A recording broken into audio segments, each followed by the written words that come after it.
Me encontraba de visita en San Pedro del Encinal, un pequeño pueblo polvoriento, detenido en el tiempo. Era verano y el calor golpeaba las paredes de adobe como si quisiera derretirlas. El aire estaba quieto, y en las calles, apenas unos cuantos niños jugaban con pelotas viejas, mientras los perros buscaban sombra bajo los carros oxidados. Yo había llegado para visitar a un primo lejano, Julio, con quien apenas mantenía contacto.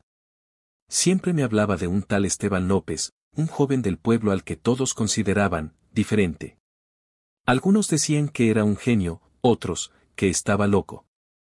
Si quieres escuchar historias raras, tienes que conocer a Esteban, Me dijo Julio, mientras caminábamos hacia la plaza. Ese tipo se acuerda de absolutamente todo. Y no me refiero a cosas importantes, sino a cada detalle ridículo que puedas imaginar. Al principio pensé que exageraba. Todos tenemos buena memoria para algunas cosas, pensé. Pero no sabía que lo que estaba por descubrir iba mucho más allá. Llegamos a la plaza y allí lo vi. Esteban estaba sentado en una banca de madera, observando cómo el viento movía apenas las hojas secas en el suelo. Era alto, delgado, con el cabello negro y desordenado, y una mirada tan intensa que parecía atravesarte. Vestía una camisa vieja y un pantalón gastado, como si no le importara en absoluto la apariencia. Esteban, este es mi primo Daniel, Dijo Julio.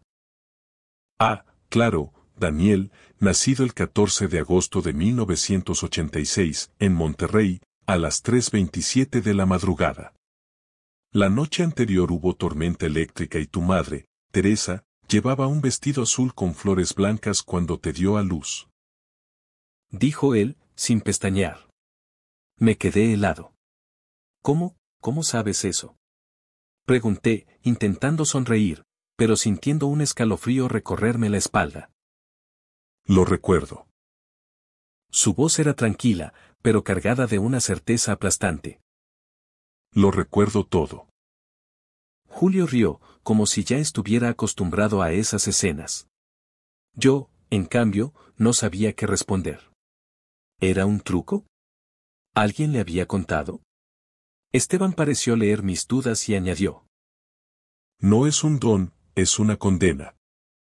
Sus palabras me intrigaron y, al mismo tiempo, me inquietaron. Quise saber más. Nos sentamos a conversar, y fue entonces cuando entendí que estaba frente a algo que no encajaba con ninguna explicación lógica. Me relató, con absoluta precisión, la secuencia de pasos que di al entrar al pueblo esa misma mañana, la tienda donde me detuve a comprar agua, el perro que se me cruzó en la esquina, el número exacto de monedas que entregué a la vendedora. No omitía nada, describía el color del polvo que se levantó cuando pisé fuerte, la inclinación de mi cabeza al saludar, incluso el parpadeo que hice cuando una mosca pasó frente a mis ojos. Y no solo hablaba de hoy. Recordaba días, años, décadas atrás, con el mismo nivel de detalle. Lo escuchaba fascinado y aterrado a la vez. Cada palabra suya me hacía sentir que la memoria, ese baúl donde todos guardamos nuestras vivencias, en su caso no tenía fondo. Todo estaba allí, intacto, como si hubiera ocurrido hacía un segundo. Sin embargo, detrás de esa habilidad sobrehumana, había algo más.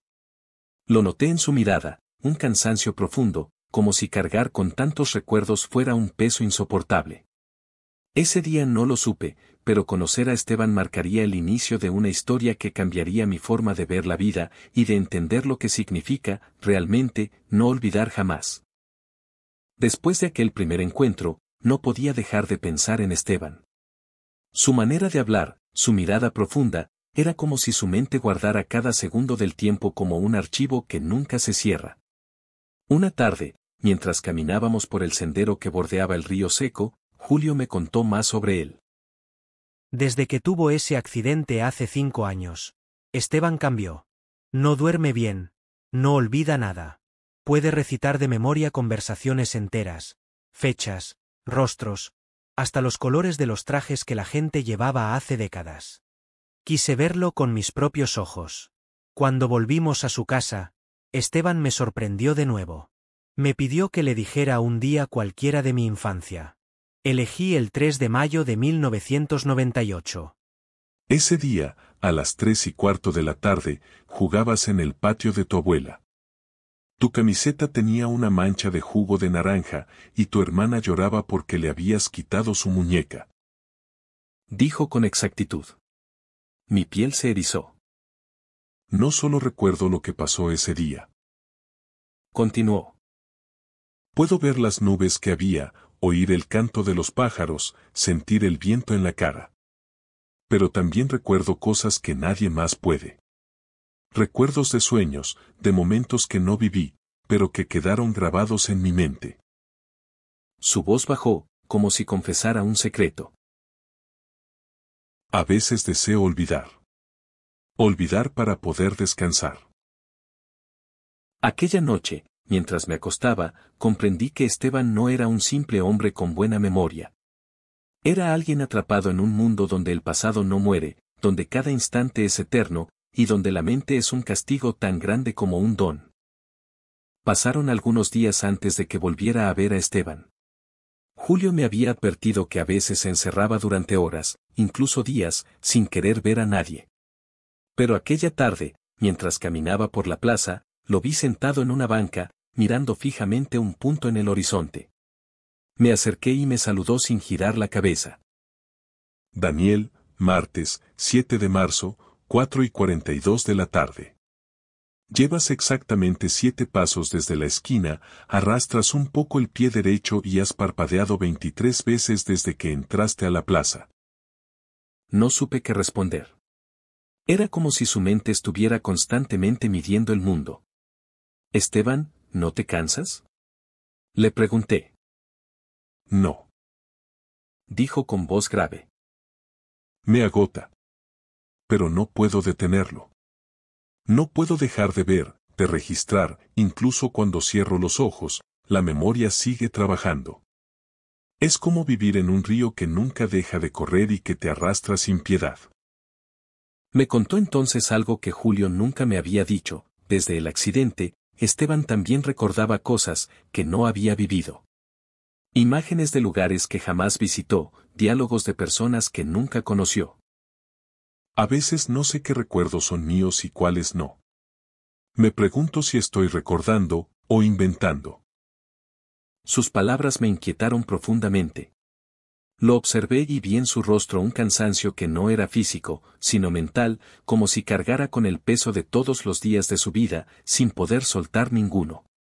En ese momento entendí que lo que para muchos sería un don, para él era una condena que lentamente lo estaba consumiendo.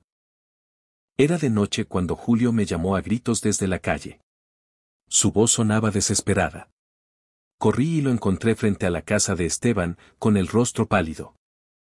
Daniel, tienes que verlo. Algo le pasa. Entramos. Esteban estaba sentado en el suelo, con las manos en la cabeza, respirando agitadamente. A su alrededor, hojas sueltas, cuadernos abiertos y palabras escritas en todas las paredes. Nombres, fechas, cifras, fragmentos de conversaciones, descripciones exactas de colores y olores. No puedo detenerlo. Susurraba. Todo está aquí, todo. Se levantó de golpe y comenzó a recitar, sin respirar, cada minuto del día que acabábamos de vivir. Detalló las sombras que proyectaban las ramas en la calle a las 3:14, el orden exacto en que pasaron los coches por la avenida a las 5:27, y hasta el número de semillas en el pan que había comido Julio en la cena. Pero luego, su voz cambió, y empezó a narrar cosas que ninguno de nosotros había vivido. Ahora, la voz de un hombre en otro tiempo, un caballo cruzando un río que no conozco, una mujer llorando en un idioma que jamás escuché. Julio me tomó del brazo, asustado. No está recordando. Daniel, está viendo otra cosa. Esteban cayó de rodillas, agotado, como si 1000 vidas hubieran pasado por su cabeza en un solo instante. Quiero olvidar, aunque sea un día. Su mirada se clavó en la mía, y juro que en ese momento entendí que su mente no solo almacenaba su propia historia, sino la de muchos otros. Los días siguientes, Esteban apenas salía de su casa. Julio y yo íbamos a visitarlo, pero su mirada parecía perdida en un lugar al que nosotros no podíamos seguirlo. Una noche, me pidió que me sentara frente a él. La lámpara temblaba con el viento que se colaba por la ventana. Daniel, creo que ya no voy a durar mucho. Me dijo con una serenidad que me heló la sangre. La memoria es un músculo, y el mío ha trabajado sin descanso desde aquel accidente. No se detiene. No sabe cómo descansar. Sacó una pequeña libreta y la puso en mis manos. Aquí escribí lo único que quiero que recuerden de mí. Lo demás, déjenlo ir. La abrí y solo había una frase: olvidar es vivir. Esa misma madrugada, Julio fue a buscarme, golpeando la puerta como un loco. Su voz estaba quebrada. Esteban se fue. Corrimos a su casa. Lo encontramos recostado, con una expresión de paz que jamás le había visto. A su alrededor, el silencio parecía más pesado que el aire. Quise llorar, pero algo en mí me detuvo. Me di cuenta de que, de algún modo, parte de Esteban vivía ahora en mi memoria. Yo recordaría cada gesto, cada palabra, cada instante, y en ese momento comprendí que, aunque él había muerto, su condena me había alcanzado. Esa noche, al cerrar los ojos, vi a través de los suyos, y el río de recuerdos comenzó a arrastrarme también. Olvidar es vivir.